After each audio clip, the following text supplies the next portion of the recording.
video of doing stuff with Dan. This video I'll be doing my storage / garden shed in the backyard. I'll be fixing it to my existing garage.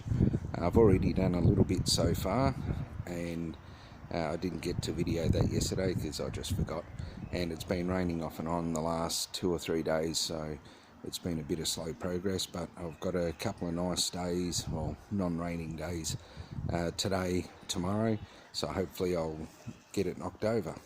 I'll show you what I've done so far. This is what I've got done so far.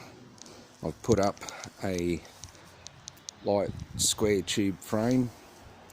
I'm using a shed kit, commonly referred to as a blow-away shed.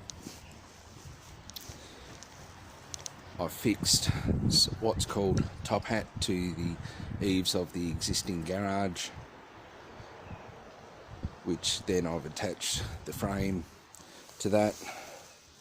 Just basic 25mm square light angle tube, just to reinforce the shed a little bit during high winds and things like that.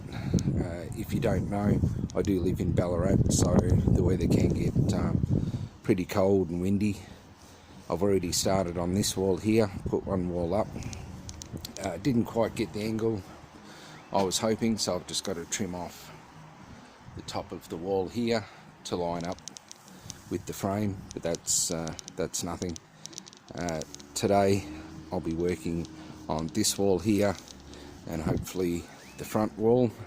Once I get that all up, I've got to still have another spare length of square tube there that I'll be running through the center just to screw the roof panels onto, and after that's done, a bit of flashing at the top there, and I'll install some new guttering for the shed, so I catch all the rainwater from the new shed and the old shed.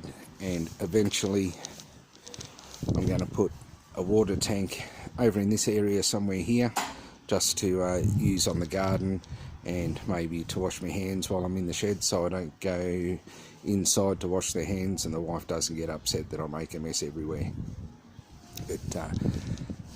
But now I'll start putting this wall together. Just while I'm putting this other side wall together, with the kit I've got self-drilling Phillips head screws to attach the tin together, but after a while those screws pull out with the wind moving the pieces of tin. Those screws eventually pull out, so I'm deciding to rivet the two pieces together. You might think that I'm going to use a manual rivet gun, but I've got a lot of rivets to put in.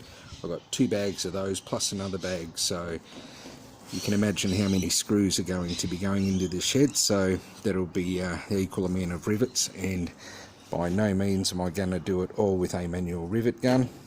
Instead, I'm going to use a pneumatic rivet gun.